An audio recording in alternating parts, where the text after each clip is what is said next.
다니엘의 자세가 참 멋진 것 같아요. 왕이 이제 자주색 옷을 입히고, 이제 자주색 자체가 이제 존귀함을 드러내는데, 다니엘을 존귀케 하고 금사슬을 목에 주고 또 셋째 통치자로 삼겠다라고 했을 때, 상급은 예물은 왕이 가지시라, 그리고 상급은 다른 사람에게 주라, 이렇게 이야기를 하죠.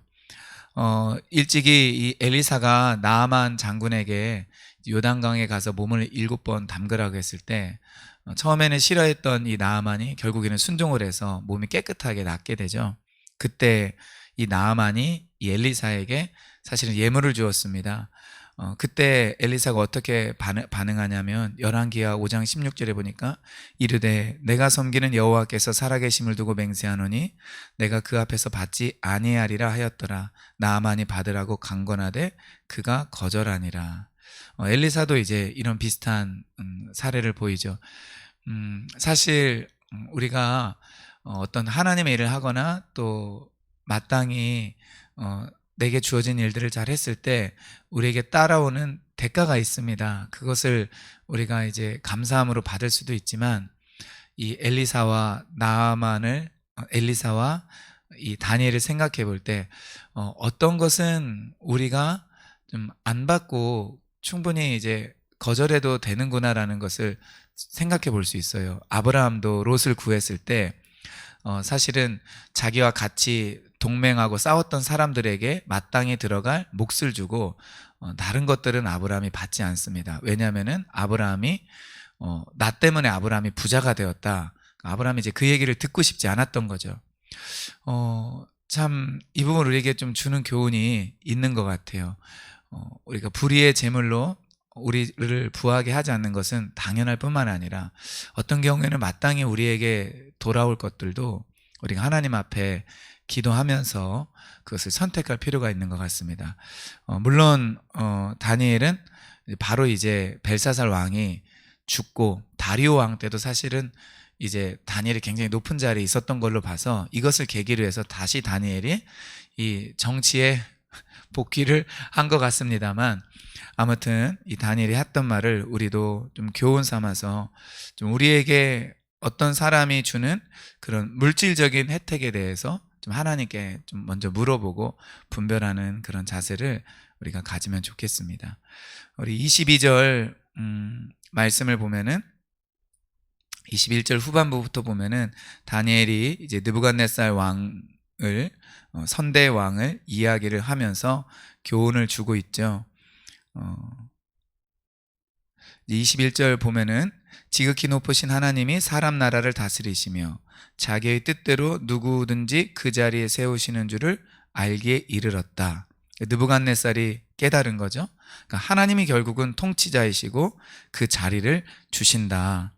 그런데 이제 벨사살은 그렇지 못하라는 것입니다. 왕의 아들이 되어서 이것을 다 알고도 아직도 마음을 낮추지 아니하고.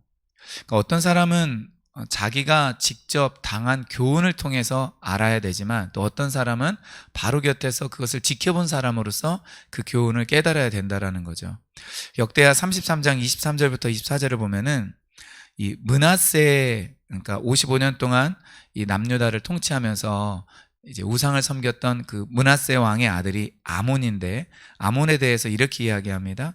아몬이 그의 아버지 므낫세가 스스로 겸손함 같이 여호와 앞에서 스스로 겸손하지 아니하고 더욱 범죄하더니 그의 신하가 반역하여 왕을 궁중에서 죽이매.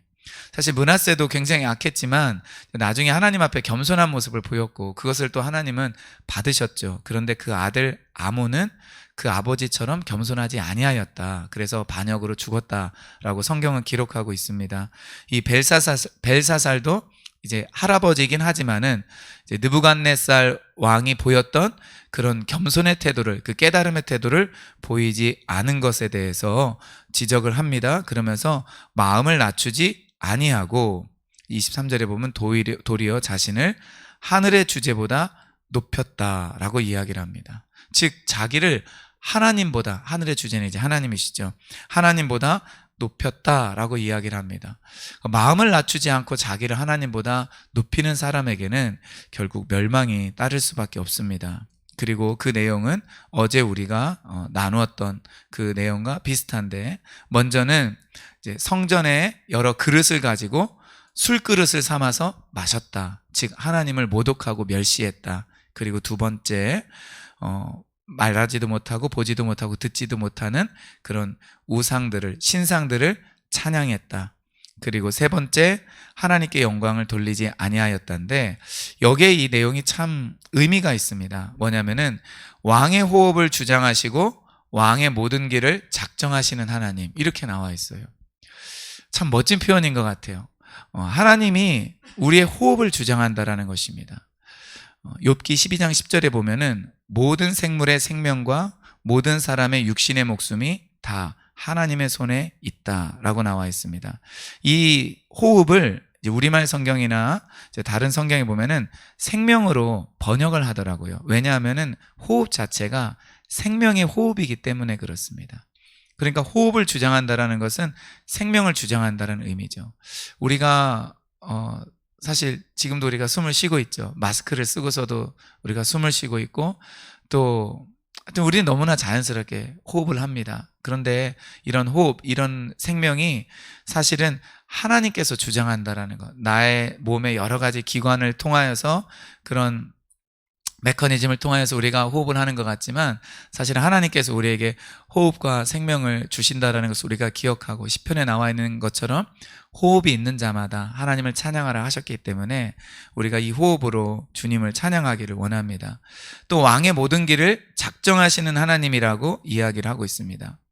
예레미야 10장 23절에 보면은 여호와여 내가 알거니와 사람의 길이 자신에게 있지 아니하니 걸음을 지도함이 걷는 자에게 있지 아니하다. 그러니까 걸음을 지도하는이 우리 자신 당사자에게 있지 아니하고 하나님께 있다. 그 길을 작정하시는 하나님께 있다. 그래서 잠언에 나온 말씀 우리가 좋아하죠. 사람이 마음으로 어떤 계획을 세워도 그 걸음을 인도하시는 분은 하나님이시다. 그렇기 때문에 그 하나님께 영광을 돌려야 된다라고 이야기를 하고 있습니다. 마땅히 생명을 주장하시고 걸음을 작정하시는 그 하나님께 우리가 영광을 돌리는 것이 당연합니다. 그런데 헤롯 왕 사도행전 12장 23절에 보면은 헤롯이 영광을 하나님께로 돌리지 아니하므로 주의 사자가 고치니 벌레에게 먹혀 죽으니라. 이렇게 영광을 하나님께 돌리지 않아서 직사하는 경우가 있습니다. 계시록 16장 9절에 보면 사람들이 크게 태움에 태워진지라 이 재앙들을 행하는 권세를 가지신 하나님의 이름을 비방하며 또 회개하지 아니하고 주께 영광을 돌리지 아니하더라. 아마 넷째 대접이 쏟아졌을 때 이제 재앙이 일어났는데, 그럼에도 불구하고 이 재앙들을 행하는 권세를 가지신 하나님의 이름을 오히려 사람들이 비방한다라는 거예요.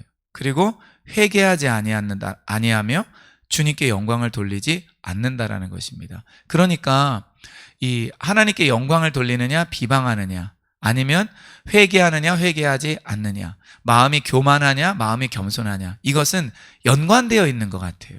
그래서 정말 마음이 겸손한 자는 회개하게 되고, 또 회개하고 인생의 진리를 깨닫게 된 자는 하나님께 영광을 돌린다라는 것입니다. 그러나 마음이 교만하면 선대의 교훈을 받아도, 그리고 이런 재앙이 자신들에게 일어난다 할지라도 오히려 하나님을 대적하고 하나님을 비방하는 자가 된다라는 것입니다. 그러니까 마음을 낮추고 회개하게 되고 하나님께 영광을 돌리는 그 마음의 상태가 있다라는 것은 결국 복되다라는 것이고, 그것이 우리의 생사를 주관한다라는 것을 우리가 발견하게 됩니다.